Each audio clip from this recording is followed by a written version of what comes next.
Darius, hanggang kailan mo balak itago ang kahihiya-hiya na yan? She's a barren provincial woman, isang dagok sa malinis na pangalan ng mga Almonte. Ang mga salitang iyon, matalas at walang awa, ay tila mga bubog na humiwas sa hangin mula sa loob ng nakasarang pinto ng aklatan. Sa labas, ako'y nakatayo, tila isang estatwa. Hawak ang isang tray na may lamang bagong lutong kaldereta. Amoy pa lamang ng paboritong ulam ni Darius ay sapat na sanang maging tulay pabalik sa init na matagal nang nawala sa aming pagsasama. Ang bawat piraso ng patatas at carrots ay hinugis ng aking pag-asa. Ang sarsa ay pinalapot ng aking mga panalangin na sana, ngayong gabi, umuwi siya sa akin, hindi lang sa bahay na ito. Ngunit ang boses ni Doña Salve, ang biyenan ko, ay isang malamig na hangin na pumawi sa lahat ng init na iyon. Biglang nanginig ang aking mga kamay. Ang bigat ng tray ay naging bigat ng buong mundo. Sa ilalim ng aking mga daliri, ang porselana ng pinggan ay lumamig, na tila dinadamayan ang nanlalamig kong puso. Hindi ako humihinga. Tila ba sa isang iglap ninakaw ang hangin sa aking mga baga. At ang tanging natira ay ang umaalingaw-ngaw na sakit. Bumukas ang pinto at lumabas si Darius, ang aking asawa. Ang kanyang mukha, na dati aking pahingahan, ay isa na lamang maskara ng pagkainip. Hindi niya napansin ang panginginig ng aking mga kamay o ang namumuong luha sa aking mga mata.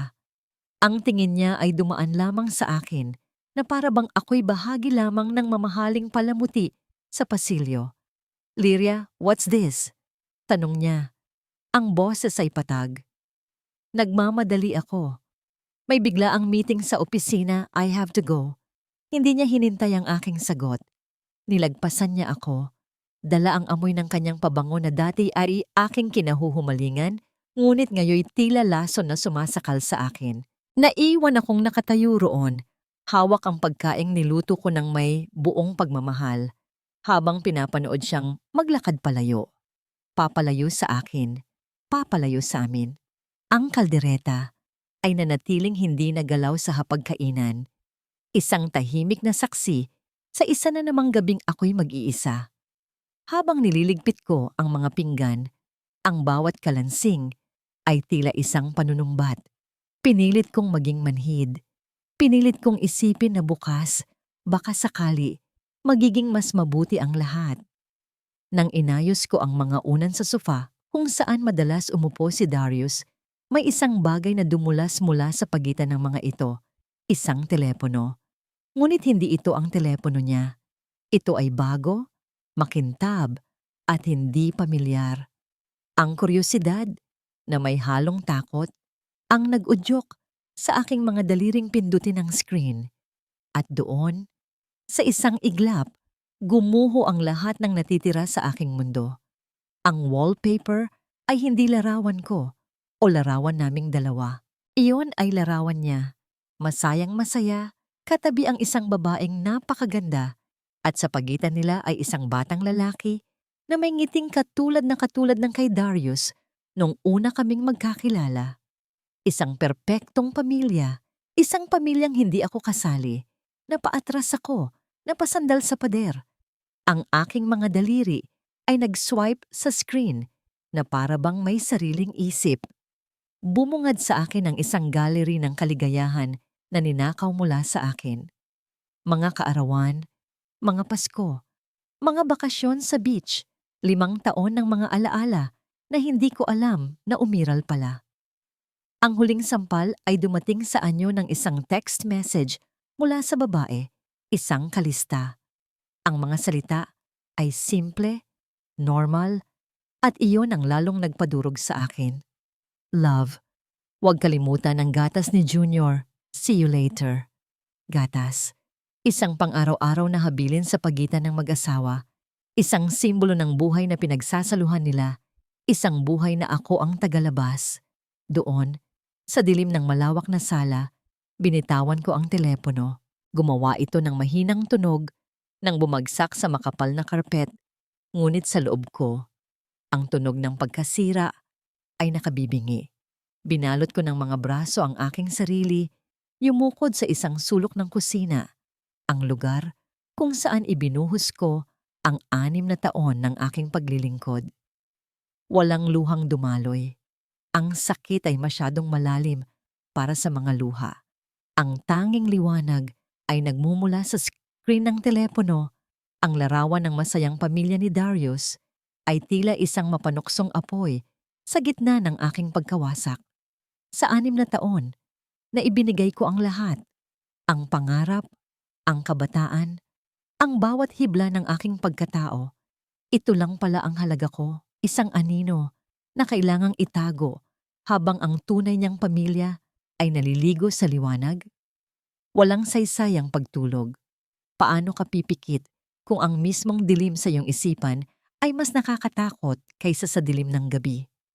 Magdamag akong nakaupo sa sahig, yakap ang aking mga tuhod, habang ang teleponong yon sa aking tabi ay patuloy na nagliliwanag. Ang bawat larawan ay isang pako na dahan-dahang ibinabaon sa aking kabaong. Ang tawa ni Darius sa tabi ni Calista, ang paraan ng pagbuhat niya kay Junior sa kanyang mga balikat, mga imahe ng isang buhay na dapat ay sa akin, isang kaligayahang ipinagkait. Ang katahimikan ng mansyon ay binasag ng ugong ng makina ng sasakyan sa labas. Mabilis kong pinatay ang screen ng telepono at itinago ito sa ilalim ng unan sa sofa. Ang aking katawan ay kumilos ng may sariling talino. Isang talino na isinilang mula sa purong takot. Mabilis at walang ingay, nagtago ako sa likod ng malaking haligi sa paanan ng engrandeng hagdanan, isang anino sa gitna ng iba pang mga anino. Pumasok sila, si Darius at si Doña Salve. Ang kanilang mga boses ay pagod, ngunit may bahid ng tagumpay. Naupo sila sa sala, sa mismong sofa kung saan ko natagpuan ang katotohanan. Maayos na ang lahat, ma, sabi ni Darius. Ang boses ay mahina. Pumirma na si Attorney De La Cuesta bilang saksi. The policy is active. 100 milyong piso, ang sagot ni Doña Salve, at sa lamig ng kanyang boses, naramdaman ko ang pag-akyat ng kilabot sa aking gulugod. Isang malaking halaga para sa isang walang silbing babae. Siguraduhin mong malinis ang pagkakatrabaho nito, Darius. Narinig ko ang pagbuhos ng alak sa isang baso. Ang tunog ng kristal ay tila isang babala. Don't worry, ma, sagot ni Darius, at sa kanyang boses ay wala akong narinig na pag-aalinlangan. Ang sabi ko sa kanya, uuwi kami sa bantayan para bisitahin ang puntod ng kanyang ina. She will be happy, relaxed, walang mag-aakala na may masamang mangyayari. Humigpit ang kapit ko sa malamig na marmol ng haligi. Bantayan, ang aking paraiso, ang lugar ng aking mga pinakamaligayang alaala. At ngayon, ito ang magiging entablado ng aking kamatayan. At pagkatapos, ibinigay ni Doña Salve ang hatol. Ang kanyang mga salita ay kasing talim ng yelo, binigkas ng walang anumang emosyon. Magaling. Sa pag-uwi ninyo sa bantayan, siguraduhin mong magmumukha itong aksidente.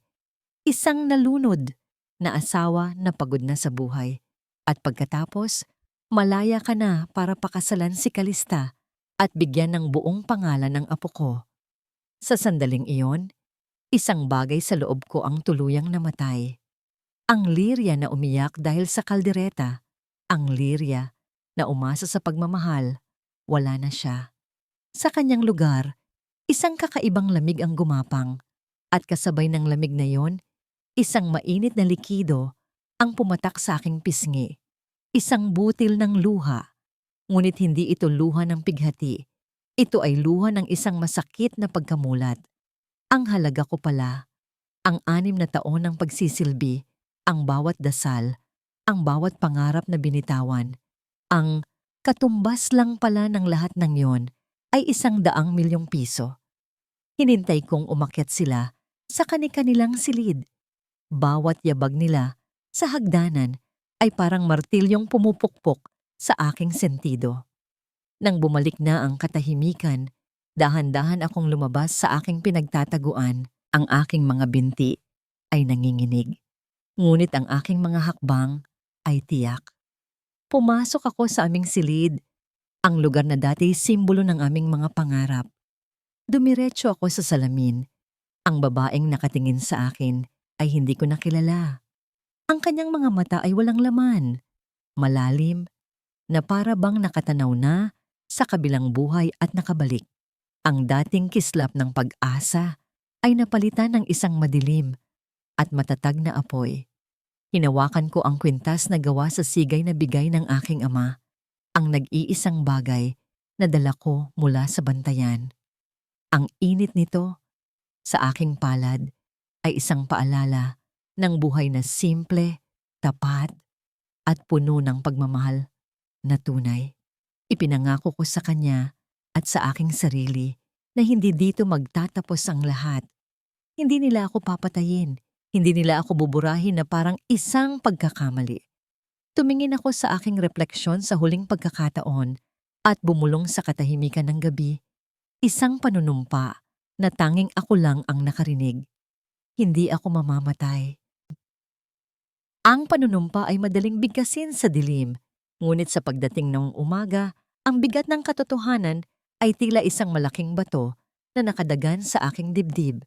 Paano ako lalaban? Ako, na walang pera, walang kapangyarihan, walang kakampi. Tila ba ang bawat pader ng mansyong ito ay humihigpit, dahan-dahan akong sinasakal. Ang pag-asa ay isang malayong bituin. Halos hindi ko na makita. Ngunit sa gitna ng aking pag-iisa, isang ala-ala ang biglang lumitaw.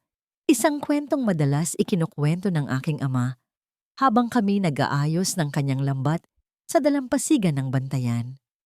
Isang gabing may malakas na bagyo, may isang binatang abogado mula sa syudad ang nailigtas niya mula sa nagngangalit na dagat. Ang pangalan daw nito ay Isandro Cruz. Utang niya sa akin ang kanyang buhay. Madalas sabihin ng aking ama, hindi para magyabang, kundi bilang isang paalala na ang kabutihan ay parang buto na itinatanim sa hindi mo inaasahang lugar. Ang ala-ala na iyon. Iyon na ang aking huling baraha. Gamit ang kaunting ipon na itinago ko mula sa household budget. Mga perang inipon mula sa mga sukli sa palengke na hindi alam ni Darius. Lumabas ako sa isang dahilan na kailangan kong bumili ng gamot sa botika. Ngunit ang aking pakay ay iba.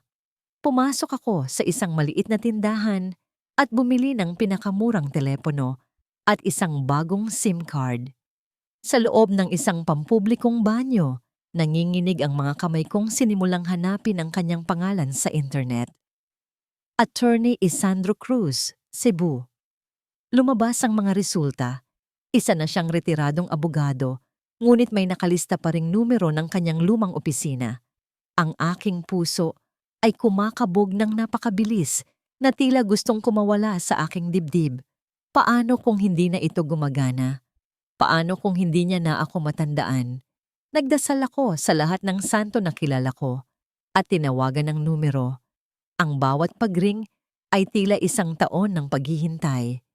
Nang akala ko'y wala nang sasagot, isang mahina at matandang boses ang tumugon. Hello? Si Attorney Isandro Cruz po ba it? Halos pabulong kong tanong. Ako nga, sino to? Humugot ako ng malalim na hininga. Ako po si Liria Monteclaro. Anak po ako ni Antonio Monteclaro, ang mangingisda mula sa bantayan. Isang mahabang katahimikan ang sumunod. Akala ko'y ibinaba na niya ang telepono. Ngunit pagkatapos ng ilang sandali, nagsalita siyang muli. At ngayon, ang kanyang boses ay nanginginig at puno ng emosyon. Utang ko sa tatay mo ang buhay ko, sabi niya. Matagal kong hinanap ang pamilya ninyo para magpasalamat, ngunit nawalan na ako ng pag-asa. Ano ang maipaglilingkod ko sa iyo, Hija? At doon, bumuhos ang lahat. Ang aking mga salita ay tila isang rumaragas ang ilog na matagal nang naipon. Ang pagtataksil, ang pangalawang pamilya, ang life insurance, ang plano nilang pagpatay sa akin. Walang preno, tuloy-tuloy, habang ang mga luha ay malayang dumadaloy sa aking mga pisngi. Hindi siya nagsalita, nakikinig lang siya. Habang ako'y nasa kalagitnaan ng pagsasalita, dumaan sa aking likuran si Aling Nena, ang kasambahay na matagal nang nagsisilbi sa mga almonte. Nakita niya ang aking namumugtong mga mata at narinig ang aking pigil na paghikbi. Walang salitang namutawi sa kanyang mga labi, ngunit lumapit siya, naglagay ng isang basong maligamgam na tubig sa mesang nasa tabi ko. At tahimik na umalis, isang maliit na akto ng kabaitan sa gitna ng isang mundong napakawalang puso. Nang matapos ako, ang tanging maririnig ay ang aking paghahabol ng hininga. Pagkatapos ay nagsalita si Attorney Cruz. Ang kanyang boses ngayon ay matatag at puno ng awtoridad. "Hija, makinig ka sa akin," sabi niya. "Huwag kang gagawa ng kahit ano. Huwag kang magpahalata na may alam ka. Kumilos ka na parang normal ang lahat. Ako na ang bahala sa lahat. Mayroon lang akong unang kailangan.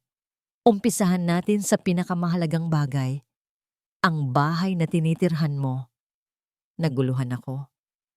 Ang bahay po? "Oo," sagot niya. "Hija, kailangan kong makita ang titulo ng lupa ng bahay na yan. Kahit kopya lang, may kutob ako na meron tayong alas." Isang alas. Ang mga salitang yon ni Attorney Cruz ay umalingaw-ngaw sa aking isipan. Isang maliit na kandila sa gitna ng kadiliman. Ngunit ang kandilang yon ay nangangailangan ng hangin para magliyab. At ang hangin na yon ay nasa loob ng isang bakal na kahon, nakatago sa opisina ni Darius, isang lugar na ipinagbabawal sa akin. Kinailangan kong maghintay ng 2 araw. 2 araw ng pagpapanggap na ako pa rin ang Lyria na mahina, ang asawang naghihintay lang ng kalinga. Nagluto ako, naglinis, at ngumiti sa tuwing kinakailangan. Bawat ngiti ay tila isang piraso ng salamin na sumusugat sa aking mga labi. Ang pagkakataon ay dumating sa anyo ng isang charity ball na kailangang puntahan ni Doña Salve at Darius. Habang pinapanood ko silang umalis, suot ang kanilang mga mamahaling damit at alahas, isang pait ang gumuhit sa aking lalamunan. Ako, ang asawa, ay naiwan. Isang palamuti na hindi sapat ang kinang para isama sa kanilang mundo. Ngunit ngayong gabi, ang pag-iwan nila sa akin ang siyang magiging pinakamalaki nilang pagkakamali. Nang marinig kong nawala na ang ugong ng kanilang sasakyan sa kalayuan, ang mansyon ay binalot ng isang nakabibinging katahimikan. Tanging ang tibok ng aking puso ang aking naririnig. Malakas at mabilis. Dahan-dahan akong naglakad patungo sa opisina ni Darius. Bawat hakbang ay mabigat, na para bang ang sahig ay gawa sa kumunoy. Ang pinto ay hindi nakakandado, isang patunay ng kanyang kumpiyansa na walang sino man ang mangangahas na pumasok dito. Sa loob, ang amoy ng katad at lumang papel ay sumalubong sa akin. Ang lahat ay nasa perpektong ayos. Sa likod ng isang malaking painting ng barko, naroon ang safe. Ang aking mga daliri ay nanginginig habang inilalapat ko sa dial. Ano ang magiging kombinasyon? Sinubukan ko ang kanyang kaarawan. Maling numero. Ang kaarawan ni Doña Salve. Maling numero. At pagkatapos, isang ideya ang pumasok sa aking isip. Isang ideya na may kasamang kirot. Ang aming anibersaryo. Inilagay ko ang mga numero 0612. 6 para sa buwan ng Hunyo, 12 para sa ika-12 araw. Isang mahinang tunog ang narinig ko. Bumukas ito. Ginamit niya ang araw na isinumpa niya ang pagmamahal sa akin bilang susi para sa kanyang mga sikreto. Sa loob, naroon ang mga dokumento, mga alahas, at mga tumpok ng dolyar. Hindi ko pinansin ang mga iyon. Ang aking mga mata ay nakatuon sa isang malaking brown envelope sa ilalim. Hinila ko ito. Sa labas ay nakasulat, titulo, Forbes Park Property. Nanginig ang aking mga kamay habang binubuksan ko ito. Inilatag ko ang makapal na papel sa ibabaw ng lamesa ni Darius. Naroon ang lahat ng detalye, ang sukat ng lupa, ang address, ang mga selyo ng gobyerno, at pagkatapos, nakita ko ang pangalan sa ilalim ng registered owner. Hindi Darius Almonte, hindi Salve Almonte. Ang nakasulat ay Liria Monteclaro Almonte. Paulit-ulit kong binasa ang pangalan. Liria Monteclaro Almonte ang aking pangalan. Ang pangalan na sa loob ng 6 na taon ay naging katumbas ng walang silbi, kahihiyan, probinsyana. Ngayon, ang pangalang iyon ay nakatatak sa isang piraso ng papel na nagkakahalaga ng 100,000,000 piso. Gamit ang aking mumurahing telepono, kinunan ko ng litrato ang bawat pahina ng dokumento at mabilis na ipinadala kay attorney. Cruz, makalipas lang ang ilang minuto, tumunog ang telepono. Liria? Ang boses niya ay mabilis. Nakita ko na. Hija, totoo ang kutob ko. Pero bakit po? Paano?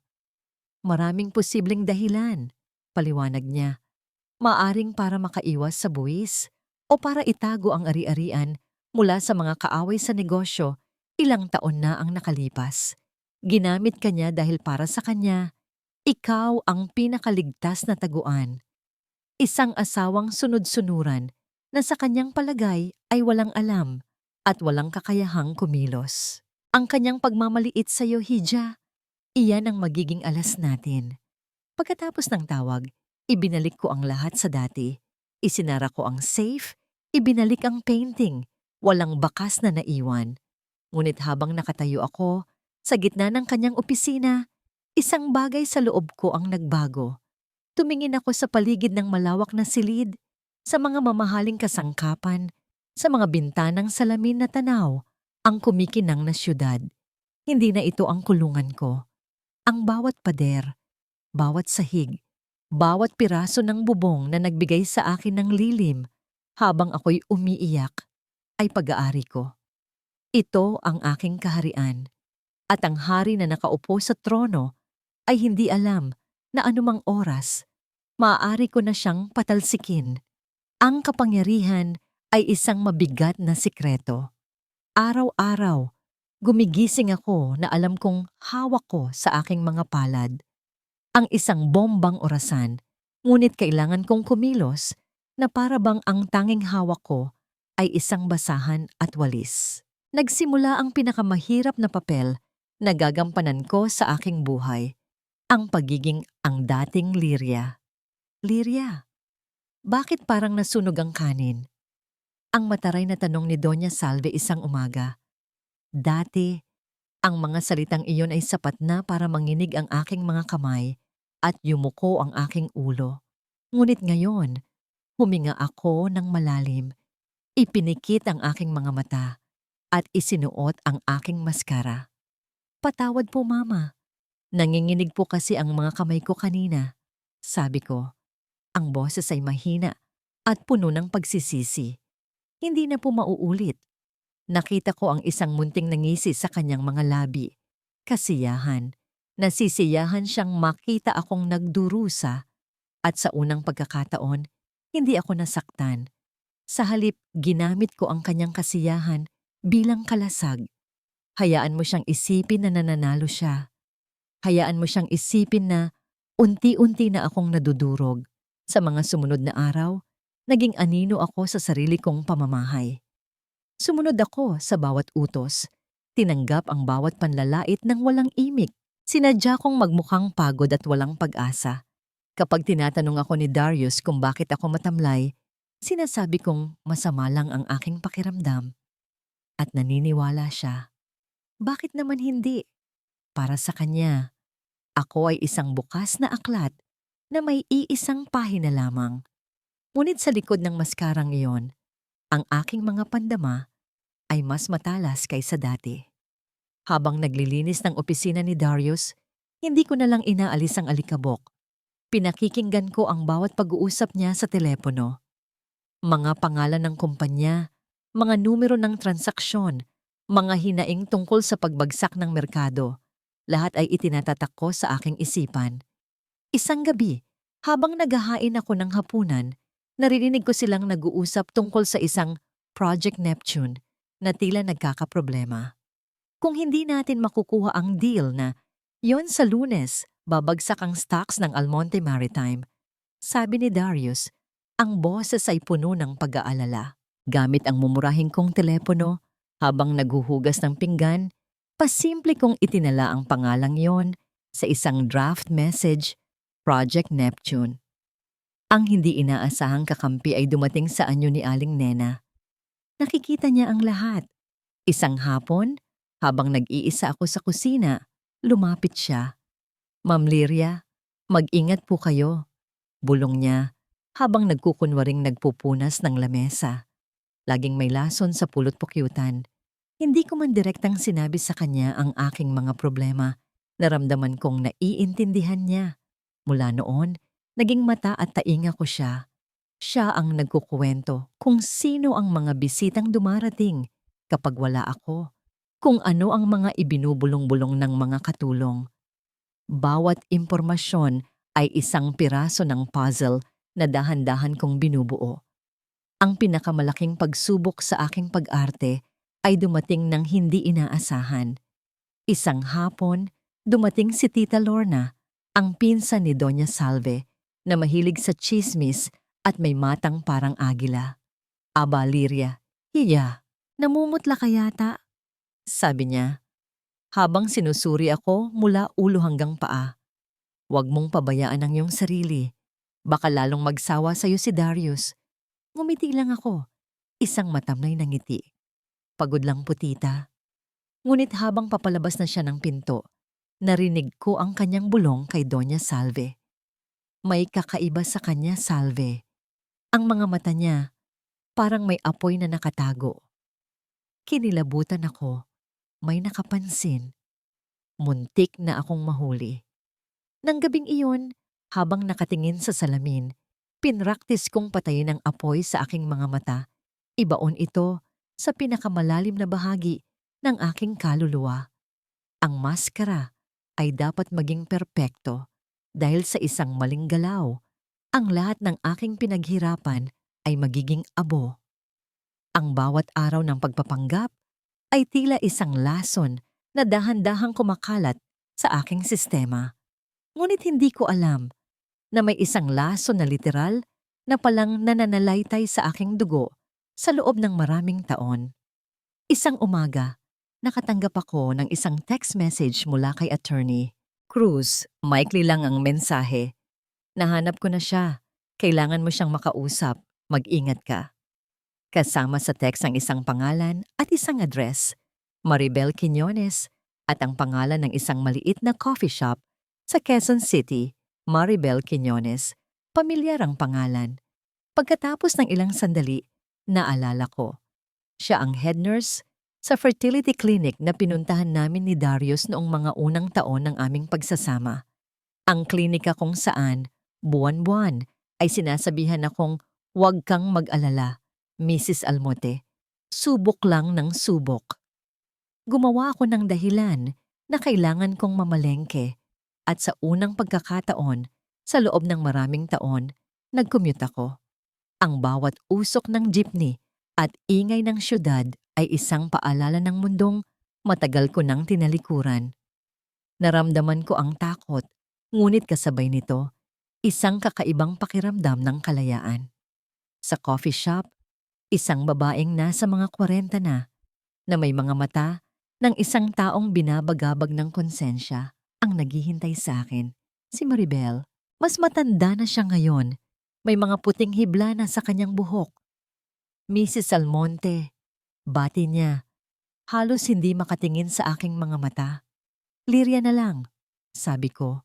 Umupo sa kanyang harapan.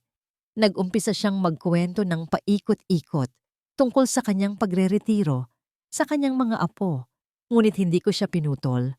Alam kong nag-iipon siya ng lakas ng loob. At pagkatapos, sa wakas, sinabi niya ito. Lyria, may kasalanan ako sa'yo, sabi niya, at nagsimulang mamasa ang kanyang mga mata. Ilang taon na akong hindi makatulog ng maayos dahil dito. Hinawakan niya ang aking kamay. Ito ay malamig at nanginginig.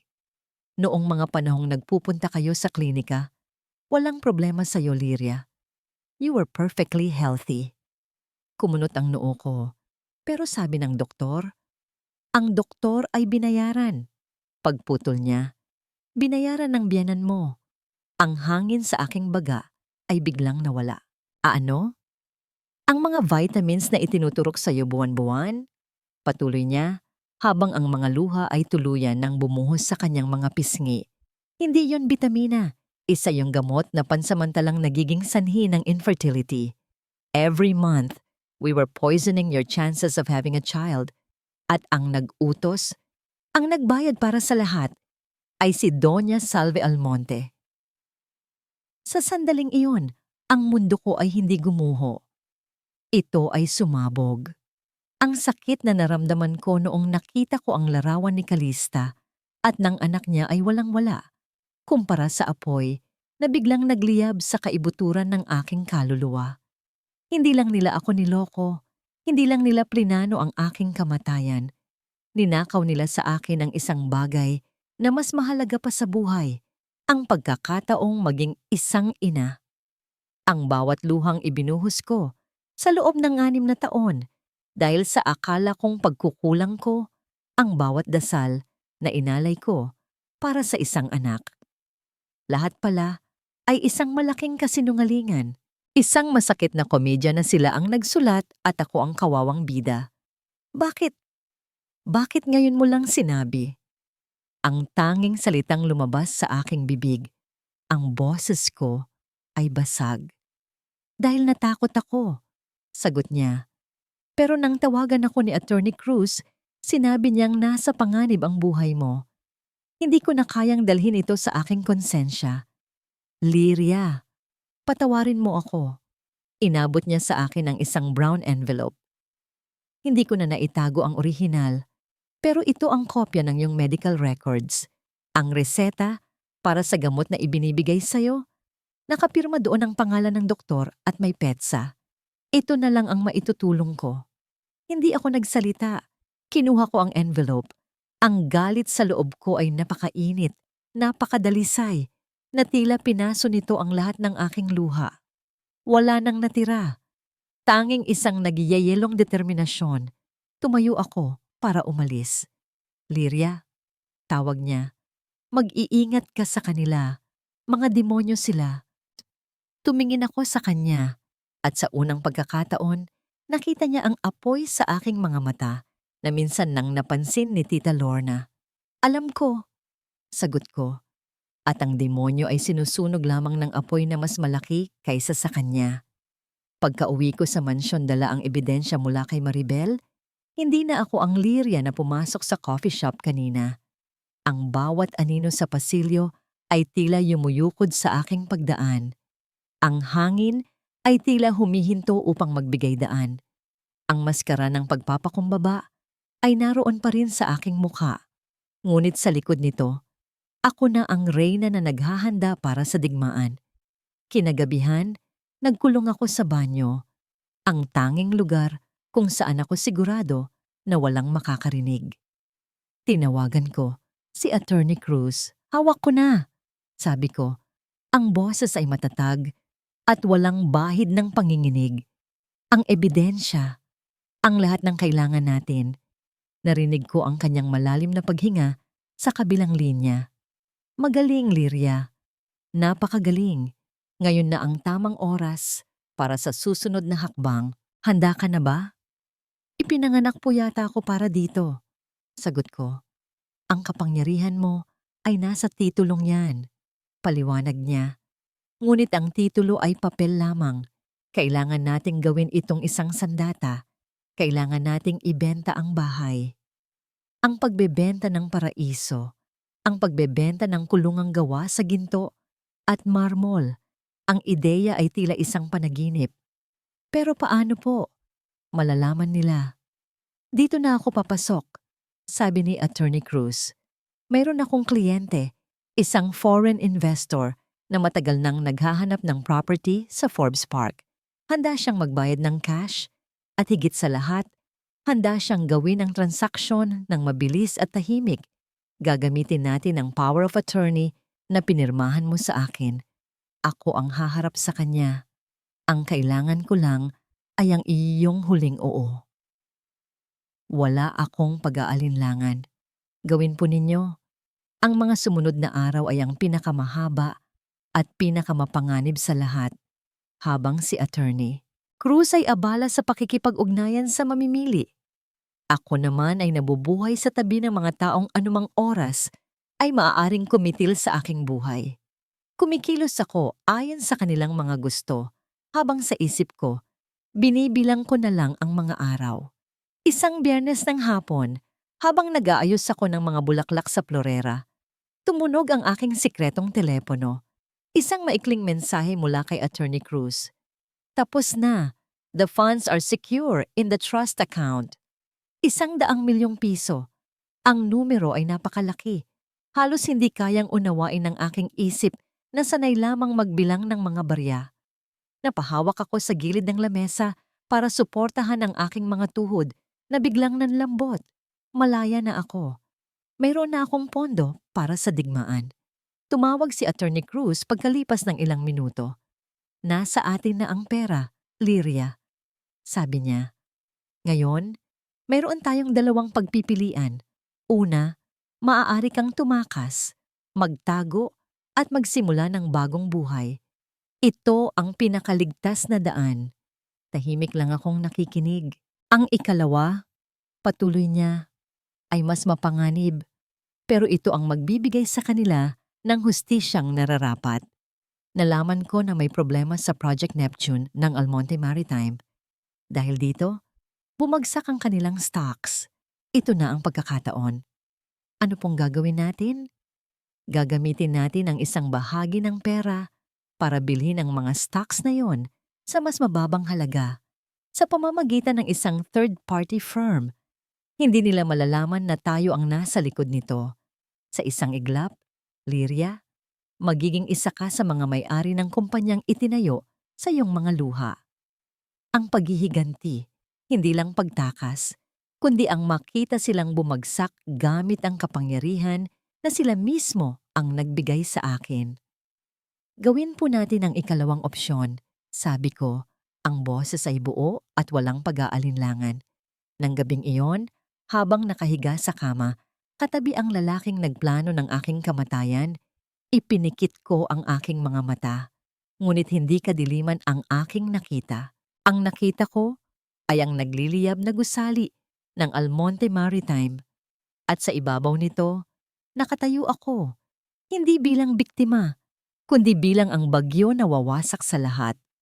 Ang balita ng aming bakasyon sa Bantayan ay dumating na parang isang matamis na himig sa pandinig ni Doña Salve. Para sa kanya, ito na ang hudyat ng nalalapit na katapusan. Para sa akin, ito na ang simula. Mabuti naman at naisipan mong umuwi, Lyria, sabi niya. May peking ngiti sa kanyang mga labi habang nag-aalmusal kami. Para makapag-relax ka, masyado ka nang maraming iniisip nitong mga nakaraang araw. Ngumiti ako pabalik, isang nangiting malungkot at pagod. Ang perpektong ngangiti ng isang tupa na ihahatid na sa katayan. Opo, Mama. Para na rin po makadalaw ako sa puntod ni Nanay. Sa loob ng 1 linggo, inihanda ko ang lahat para sa aking pag-alis. Ngunit hindi damit at gamit ang aking inimpake, kundi mga alaala at mga huling panlilinlang. Bawat sulok ng mansyon ay aking sinulyapan, hindi dahil sa panghihinayang, kundi para itatak sa isip ang bawat detalye ng aking naging kulungan. Dito ako umiyak, dito ko na lamang ako'y ipinagkanulo, at dito rin ako magpapaalam.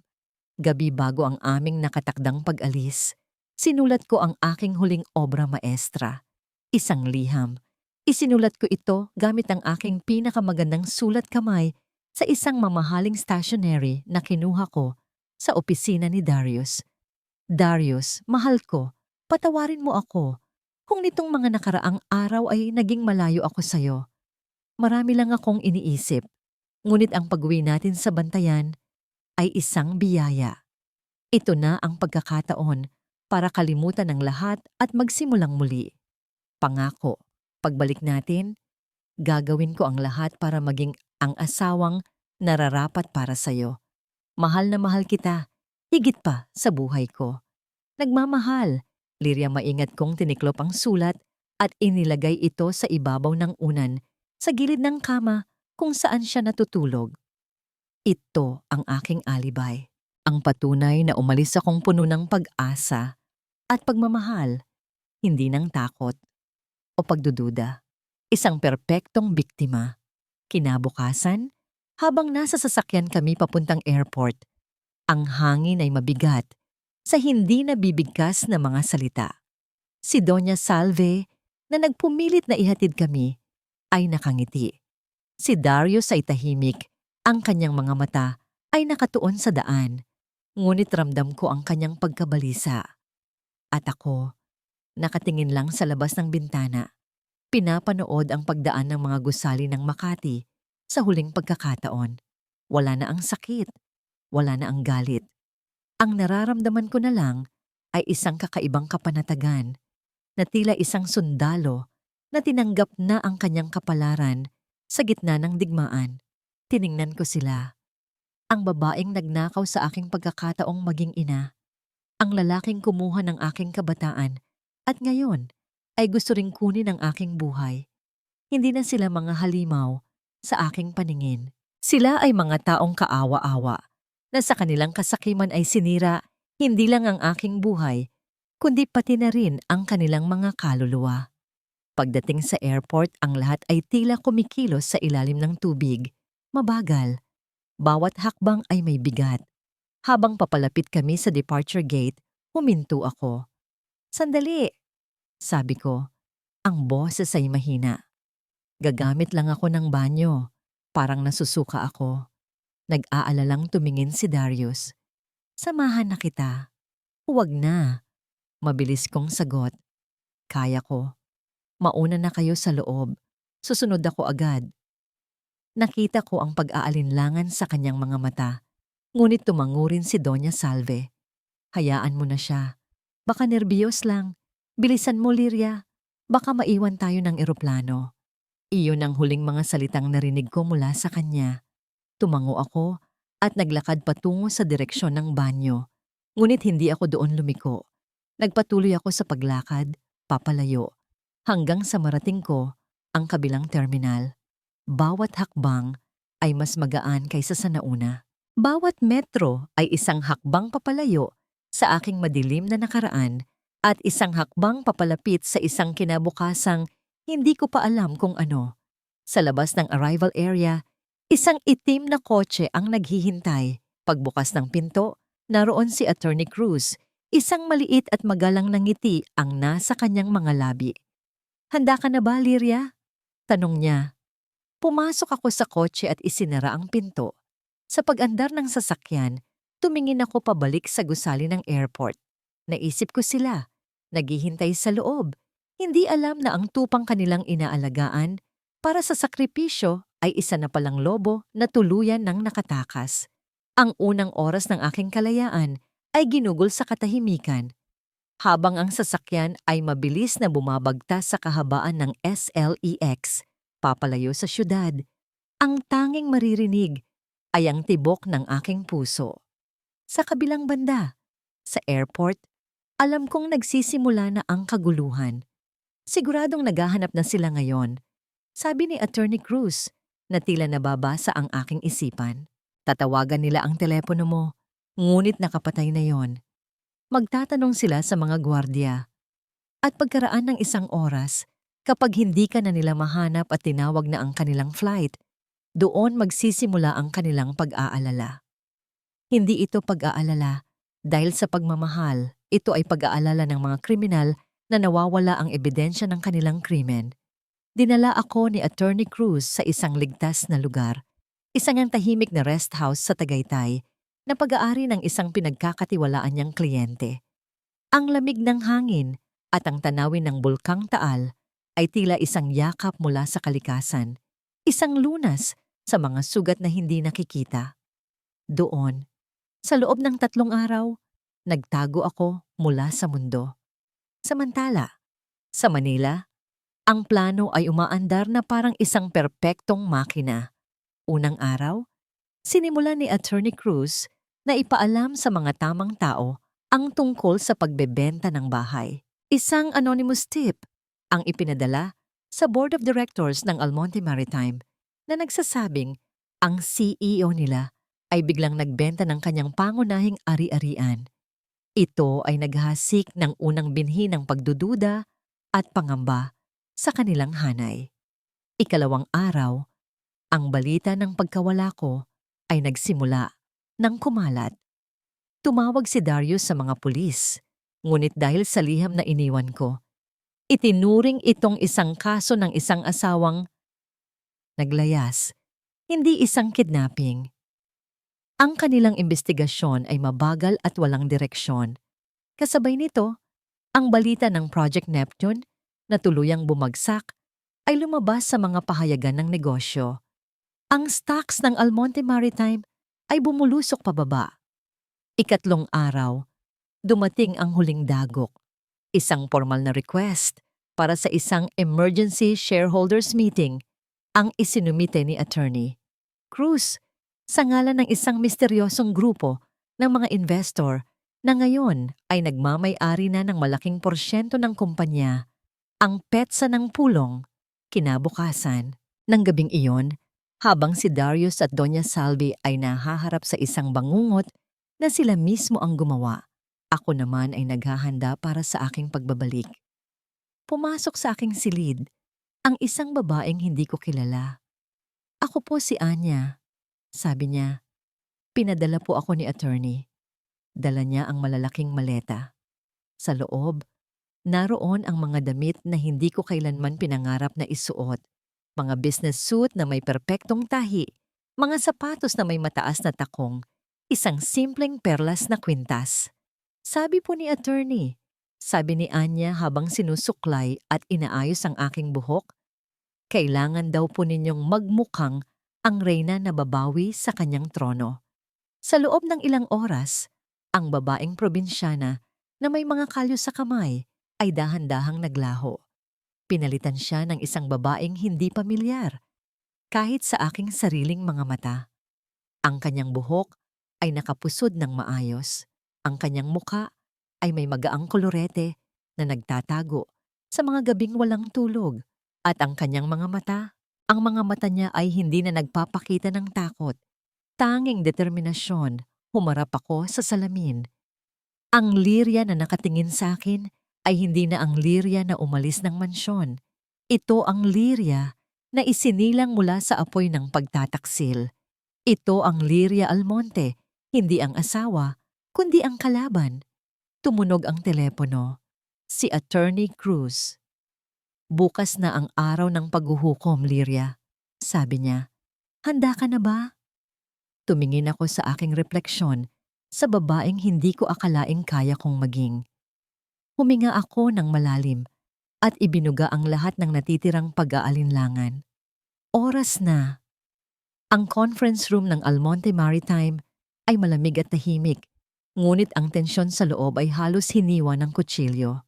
Sa dulo ng mahabang lamesa, naroon si Darius. Ang mukha ay gusot sa pag-aalala at galit. Sa kanyang tabi, si Doña Salve, sinusubukang panatilihin ang kanyang mapagmataas na tindig. Ngunit ang panginginig ng kanyang mga kamay habang hawak ang tasa ng kape ay hindi maitatago. Sila ay pinalilibutan ng mga miyembro ng board, mga matatandang lalaki na ang mukha ay nagpapakita ng pagdududa at pagkadismaya. Ang balita ng pagbagsak ng Project Neptune, kasabay ng biglaang pagbebenta ng bahay ng kanilang CEO, ay nagdulot ng isang lindol sa kanilang kumpiyansa. Ano ang ibig sabihin ng emergency meeting na ito? Tanong ng isang board member. Ang boses ay matigas. At sino ang mga misteryosong investor na ito na bigla na lang sumulpot? Bago pa man makasagot si Darius, ang malaking pinto ng conference room ay dahan-dahang bumukas. Lahat ng mga mata ay napako sa pinto. Una, pumasok si Attorney Isandro Cruz. Ang kanyang presensya ay kagalang-galang sa kabila ng kanyang edad. At pagkatapos, sa likod niya, isang babae ang humakbang papasok. Nakataas ang kanyang noo. Ang kanyang bawat hakbang ay may bigat at layunin. Suot niya ang isang itim na business suit na tila isinukat para lamang sa kanya. Ang kanyang buhok ay nakaayos ng perpekto. Ang tanging alahas niya ay isang simpleng kwintas na perlas. Hindi siya ngumiti. Ang kanyang mukha ay isang blankong canvas ng kalmadong determinasyon. Isang kolektibong paghinga ng pagkagulat ang narinig sa buong silid. Si Doña Salve ay napatayo. Ang kanyang tasa ay bumagsak sa sahig, lumilikha ng tunog na bumasag sa katahimikan.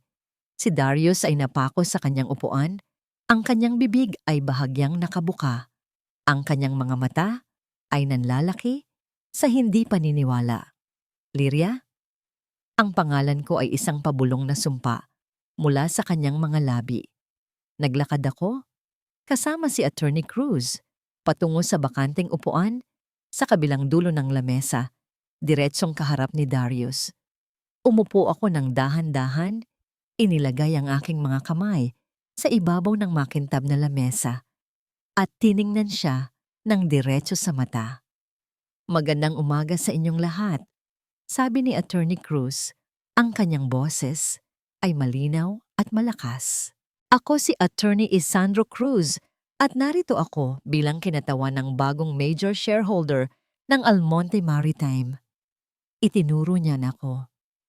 Siya si Ginang, Lyria Monteclaro Almonte. Isang kaguluhan ng mga bulungan ang sumunod. Imposible, sigaw ni Darius. Sa wakas ay nakabawi mula sa pagkagulat. Saan siya kukuha ng pera? Isang probinsyana. Pagputol ko, ang boses ko ay malamig at pantay. Ito ang unang pagkakataon na nagsalita ako. Isang babaeng walang alam. Tama ka, Darius. Iyan ang pagkakakilala mo sa akin. At iyan ang naging pinakamalaki mong pagkakamali. Inilabas ni Attorney Cruz ang isang folder. Ang bahay at lupa sa Forbes Park na nagkakahalaga ng 100 milyong piso na nakapangalan kay Ginang Almonte ay naibenta na. Ang perang iyon, kasama ng tamang payong legal at financial, ay ginamit para bilhin ang bumagsak ninyong stocks. Hindi lang yan ang dahilan kung bakit kami narito. Patuloy ko, ang aking mga mata ay hindi umaalis sa mga mata ni Darius. Ang apoy na matagal kong itinago ay malaya ko ng pinakawalan. Narito ako para ilantad ang uri ng pamumuno na mayroon ang kumpanyang ito. Inilabas ko ang isang maliit na voice recorder at pinindot ang play.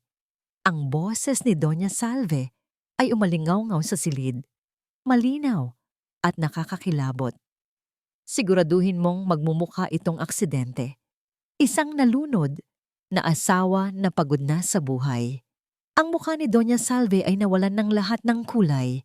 Pagkatapos, inilabas ni Attorney Cruz ang kopya ng aking medical records. At narito ang patunay, sabi niya, na sa loob ng maraming taon, si Doña Salve Almonte ay sistematikong nilalason si Ginang Almonte para hindi ito magkaanak. Isang krimen na may katapat na mabigat na parusa sa ilalim ng batas. Doon na gumuho ang lahat. Ang mga board member ay napatayo sa galit. Si Doña Salve ay napahawak sa kanyang dibdib. Hirap huminga. Si Darius ay nakatingin lang sa akin. Ang kanyang mukha ay isang maskara ng purong takot at pagkalito. Nakita niya sa wakas ang babaeng nasa harapan niya. Hindi ang asawa, hindi ang biktima, kundi ang kanyang tagapaghuhukom. Nagsimulang pumasok ang mga pulis sa silid. Si Doña Salve, sa gitna ng kanyang pag-iyak, ay pinusasan at inilabas. Ang lahat ay nasa kaguluhan. Ngunit sa gitna ng lahat ng iyon, ang aking mga mata at ang mga mata ni Darius ay nanatiling magkatitigan. At sa huling sandaling iyon, bago siya tuluyang bumagsak, nakita ko ang pag-unawa sa kanyang mga mata. Ang pag-unawa na ang babaeng kanyang minamaliit at tinangkang wasakin ay ang mismong bagyo na sumira sa kanyang mundo. Naramdaman niya ang isang matinding sakit sa kanyang dibdib. Ang kanyang paningin ay nanlabo. Ang huling imahe na kanyang nakita bago siya lamunin ng kadiliman ay ang mukha ko, kalmado, matatag, at sa wakas, malaya. Sa gitna ng kaguluhan, habang ibinabagsak si Darius sa isang stretcher, naramdaman ko ang isang biglaang pagkahilo. Napahawak ako sa lamesa. Isang kakaibang pakiramdam ang gumapang sa aking katawan. Isang pagbabago na hindi ko pa naramdaman kailanman. Inilagay ko ang aking kamay sa aking tiyan at isang imposible, ngunit hindi maikakailang hinala, ang biglang sumibol sa aking isipan. Ang tunog ng mga sirena at ang nagkakagulong mga boses ay dahan-dahang humina habang papalayo ako sa gusali ng Almonte Maritime. Isang kotse ang naghihintay sa akin sa ibaba at sa loob nito, sa unang pagkakataon, sa loob ng maraming linggo, naramdaman ko ang pagod. Isang pagod na bumalot hindi lang sa aking katawan, kundi pati na rin sa aking kaluluwa. Tapos na ang digmaan. Nanalo ako. Ngunit sa kabila ng tagumpay, ang nararamdaman ko ay hindi kasiyahan, kundi isang malawak na kawalan. Ang pagkahilo na naramdaman ko sa conference room ay hindi nawala. Sa katunayan, habang nasa biyahe, lalo itong lumala. Isang kakaibang pagbabago ang nangyayari sa aking katawan, isang pamilyar na pakiramdam na nababasa ko lang sa mga libro at naririnig sa kwento ng ibang babae. Ngunit hindi ko kailanman inakalang mararanasan ko. Attorney, sabi ko kay Ginoong Cruz, nakasama ko sa sasakyan. Maari po ba tayong dumaan sa isang ospital? Sa emergency room, pagkatapos ng ilang mga pagsusuri, isang batang doktora ang lumapit sa akin. May ngiti sa kanyang mga labi. Congratulations, Mrs. Almonte, sabi niya. You are 6 weeks pregnant. Ang mga salita ay tila nagmula sa isang malayong lugar. Buntis. Ako? Matapos ang lahat, naramdaman kong umikot ang buong silid. Napahawak ako sa braso ng upuan. Pero, paano ang tanging naitanong ko. Ang sabi sa akin, base sa mga tests, wala kaming nakikitang anumang problema sa inyo. You are perfectly healthy. Sagot ng doktora. Kung mayroon man kayong iniinom na gamot dati, marahil ay matagal nang nawala ang epekto nito sa inyong katawan. Ang lason ay nawala na. Ngunit ang binhi ay nanatili. Ang binhi ng lalaking nagtaksil sa akin. Ang binhi ng lalaking nagplanong patayin ako. Ang anak ni Darius Almonte ay nabubuhay sa loob ng aking sinapupunan. Ang balita ay hindi isang biyaya. Ito ay isang sumpa, isang huling tanikala na nag-uugnay sa akin sa madilim na nakaraan. Paano ko mamahalin ang isang batang magiging paalala ng lahat ng sakit at pagdurusa? Sa mga sumunod na araw, habang si Attorney Cruz ang bahala sa lahat ng legal na gusot sa Almonte Maritime, ako naman ay nagkulong sa aking silid sa Tagaytay. Humarap ako sa isang dilema na mas mahirap pa kaysa sa pagharap kay Darius at Doña Salve. Ang pagpapatuloy ba ng pagbubuntis na ito ay isang pagtataksil sa aking sarili? O ang pagtigil dito ay isa ring uri ng pagpatay katulad ng kanilang binalak sa akin? Isang gabi, habang nakatayo sa balkonahe at nakatingin sa tahimik na lawa ng Taal, inilagay ko ang aking kamay sa aking tiyan. Wala pa akong maramdamang kahit ano, ngunit alam kong naroon siya. Isang maliit na tibok ng puso. Isang buhay na walang kasalanan. Hindi siya si Darius. Hindi siya isang Almonte. Siya ay isang piraso ng aking pagkatao. Isang bahagi ko. Siya ang binhi na tumubo sa gitna ng lason. Isang milagro sa gitna ng trahedya.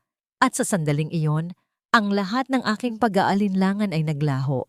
Ang batang ito ay hindi magiging simbolo ng aking nakaraan. Siya ang magiging simbolo ng aking kinabukasan. Ang pagmamahal na ibubuhos ko sa kanya ang siyang tuluyang maghihilom sa lahat ng aking mga sugat. Pinili kong maging isang ina, hindi para kay Darius, hindi para patunayan ang kahit ano kanino man. Pinili ko ito para sa aking sarili, para sa batang bibigyan ko ng isang buhay na malayo sa kasinungalingan at kasakiman. Isang buhay na puno ng pagmamahal na ipinagkait sa akin. Tumawag ako kay Attorney Cruz. Attorney, sabi ko, ang boses ko ay kalmado na at buo. Gusto ko na pong umuwi. Saan? Liria? Sa Manila? Tumingin ako sa buwan na sumasalamin sa tubig. Hindi po. Uuwi na po ako sa Bantayan. Sa unang pagkakataon, mula nang magsimula ang lahat, isang tunay na ngiti ang sumilay sa aking mga labi. Hinawakan ko ang aking tiyan at bumulong sa hangin. Isang pangako sa isang taong hindi ko pa nakikita. Lalaban tayo, anak, at bubuo tayo ng sarili nating paraiso. Ang hangin ng Bantayan ay may kakaibang halimuyak. Ito ay pinaghalong amoy ng dagat, ng pinatuyong isda at ng mainit na lupa. Mga amoy na dati kong ikinahihiya nung ako ay Mrs. Almonte na, ngunit ngayon ay niyayakap ko bilang pabango ng aking kalayaan. Pagbaba ko ng barko, wala nang sumalubong na magagarang sasakyan. Tanging mga tricycle at mga ngiti ng mga kababayan kong mangingisda ang naroon. Nang makita nila ako, buntis, nag-iisa, ngunit nakataas ang noo, walang nanghusga. Sa halip, naramdaman ko ang init ng bayanihan. Ang mga dating kapitbahay ay nag-abot ng tulong sa pagbubuhat ng aking mga gamit. Si Nanay Ising, ang pinakamatandang mananahi sa isla, ay agad akong inabutan ng mainit na sabaw. Nakauwi ka na, Liria, bulong niya.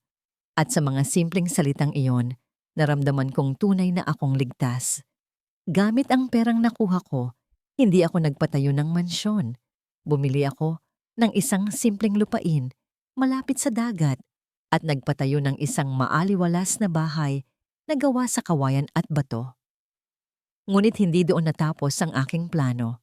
Naalala ko ang hirap ng mga kababaihan sa aming isla, mga asawa ng mangingisda na walang sariling kita, umaasa lamang sa huli ng dagat.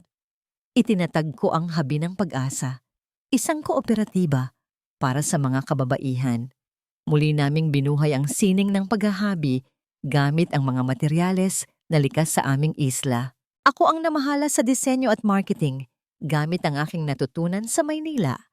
Habang sila ang nagbibigay buhay sa mga produkto gamit ang kanilang magagaspang ngunit talentadong mga kamay. Sa bawat araw na lumilipas, habang lumalaki ang aking tiyan, lumalaki rin ang aming munting negosyo. Ang mga bagat damit na gawa sa Bantayan ay nagsimulang makilala, hindi dahil sa pangalan ng isang sikat na kumpanya, kundi dahil sa kwento ng pagbangon na nakahabi sa bawat hibla nito. At dumating ang araw ng pagsilang. Walang magarang ospital, walang pribadong kwarto. Sa tulong ng komadrona at ni Nanay Ising, isinilang ko ang aking anak sa gitna ng isang bagyo. Habang humahampas ang hangin at ulan sa labas, narinig ko ang unang iyak ng aking tagumpay. Isang batang babae. Ang kanyang mga mata ay kasing itim ng gabi, ngunit puno ng liwanag ng mga bituin. Amara, bulong ko habang yakap siya sa unang pagkakataon. Ang aking mga luha ay humahalik sa kanyang noo. Amara, ang aking biyaya, ang aking ansong. Sa gabing iyon, habang hiniheli ko siya sa saliw ng ulan, alam kong hindi lang ako nagluwal ng isang sanggol, ipinanganak din muli ang aking sarili. Epilog. Ang pagsikat ng araw sa dagat. Lumipas ang 5 taon.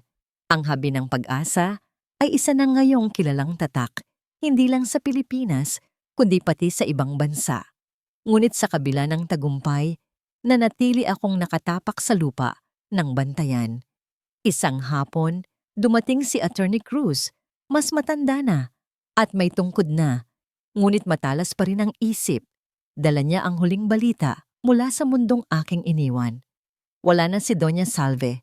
Balita niya habang kami ay nagkakape sa aking beranda. Namatay siya sa bilangguan noong 1 linggo. Stroke. Walang dumalaw sa kanyang burol kahit isa sa mga dati niyang amigas. Tumango lang ako. Walang galit, walang tuwa.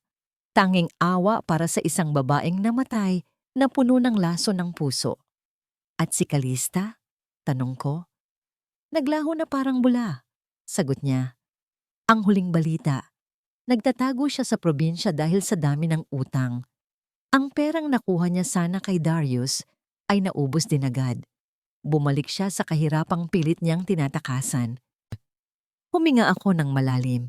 Ang hustisya ay hindi laging nangangailangan ng ingay. Minsan, ito ay tahimik na dumarating. Ibinabalik sa bawat isa ang nararapat sa kanila. At si Darius? Tumingin sa akin si Attorney Cruz. Nasa isang nursing home sa Cavite. Buhay pero hindi makagalaw. Hindi makapagsalita. Pero Liria, gising ang kanyang diwa. Naririnig niya ang lahat. Nakikita niya ang lahat. Araw-araw niyang pinapanood ang tagumpay mo sa telebisyon. Nagpa siya akong pumunta.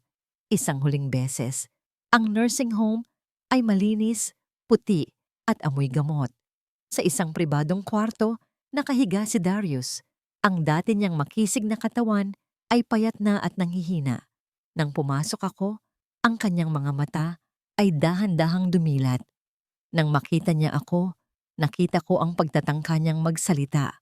Ngunit walang boses na lumabas. Nakita ko ang takot, ang pagsisisi at ang lungkot sa kanyang mga mata. Nakita niya ang Liria na nasa harap niya. Hindi na ang asawang nakadepende sa kanya, kundi isang babaeng buo, matagumpay, at masaya. Lumapit ako sa kanyang kama, ngunit hindi ko hinawakan ang kanyang kamay. Darius, bulong ko. Nandito ako, hindi para sumbatan ka. Nandito ako para palayain ang sarili ko. Tinitigan ko siya ng diretso. Pinapatawad na kita. Hindi dahil karapat-dapat ka, kundi dahil karapat-dapat akong maging payapa. Ang galit ay isang lason na hindi ko nadadalhin. Ang anak natin, si Amara. Palalakihin ko siyang puno ng pagmamahal. Isang pagmamahal na hindi mo kailanman naibigay. Nakita ko ang isang luha na tumulo mula sa kanyang mata. Tumalikod ako at naglakad palabas. Hindi na muling lumingon. Sa bawat hakbang papalayo sa kanya, naramdaman kong natatanggal ang huling kadena na nagtatali sa akin sa nakaraan. Bumalik ako sa bantayan, sa lugar kung saan ang langit ay humahalik sa dagat. Sa dalampasigan, nakita ko si Amara na naglalaro. Ang kanyang tawa ay musika sa aking pandinig. Tumakbo siya palapit sa akin. Ang kanyang mga kamay ay puno ng buhangin. Mama, Mama, tingnan mo, sinulat ko ang pangalan natin sa buhangin. Lumapit ako at tiningnan ang kanyang ginawa. Liria at Amara, nakasulat ng malaki at baluktot. Ang ganda naman anak, sabi ko. Hinahaplos ang kanyang buhok na ginugulo ng hangin. Pero mama, baka burahin ng dagat. Nag-aalalang sabi niya habang papalapit ang mga alon. Ngumiti ako at niyakap siya ng mahigpit habang pinapanood namin ang paglubog ng araw na nagkukulay ginto sa karagatan. Hayaan mo anak, sagot ko. Dahil kahit burahin ng dagat ang nakasulat sa buhangin, ang mahalaga ay ang kung ano ang nakasulat sa ating mga puso. At ang atin ay hindi mabubura kailanman. Ang alon ay dumating, binura ang mga pangalan sa buhangin, nilinis ang dalampasigan, handa para sa isang bagong umaga. At sa yakap ng aking anak, sa ilalim ng malawak na langit, natagpuan ko ang aking tunay na paraiso. At sa yakap ng pag-asa, sa ilalim ng malawak na langit ng bantayan, tuluyang naghilom ang mga sugat ng kahapon at nagsimula ang isang bukas na puno ng liwanag. Sa lahat ng sumabay sa bawat kabanata ng buhay ni Liria, Mula sa unang patak ng kanyang luha, sa kusina hanggang sa kanyang matagumpay na pagbangon, isang mahigpit na yakap ang nais kong ipaabot sa inyo. Maraming salamat sa pagsama sa amin. Hanggang sa huling pahina, hindi naging madali ang paghabi sa kwentong ito. Inaamin ko, may mga gabing napapahinto ako sa pagsusulat, lalo na sa mga tagpong niwuyurakan ang pagkatao ni Lyria. Mabigat sa dibdib dahil alam kong sa totoong buhay, marami sa inyo ang tahimik na lumalaban sa ganitong uri ng bagyo. Mga ina, asawa, at anak na nagtitiis at nagsasakripisyo ng walang hinihintay na kapalit. Ang kwentong ito ay inspirasyon mula sa inyong katatagan. Ito ay alay ko sa bawat babaeng minsang naramdaman na sila ay walang halaga, upang ipaalala na kayo ay higit pa sa ginto at perlas. Nais kong iwan sa inyo ang mensaheng natutunan ni Lyria, na ang pagpapatawad ay hindi laging regalo para sa taong nanakit sa atin. Madalas, ito ang susi na tayo mismo ang may hawak para makalaya sa sarili nating kulungan. Ang tunay na tagumpay ay hindi ang makita silang magdusa, kundi ang makita ang sarili nating masaya at payapa. Kayo, mga kakwentuhan, kung kayo ang nasa katayuan ni Lyria, kaya nyo rin bang harapin ang taong sumira sa inyong buhay nang walang dalang galit, kundi awa at pagpapatawad na lang? O naniniwala kayo na may mga kasalanang hindi dapat pinapatawad? Gusto kong marinig ang inyong saloobin sa comment section. Kung naantig ang inyong puso ng kwentong ito, o kung may napulot kayong aral, huwag sanang kalimutang mag-iwan ng puso o like at ibahagi ang videong ito sa inyong mga kaibigan at pamilya na maaaring nangangailangan ng kaunting pag-asa ngayon. Ang inyong suporta ang nagbibigay lakas sa akin para patuloy na lumikha ng mga kwentong may puso. Hanggang sa muli nating kwentuhan, ingat kayo palagi.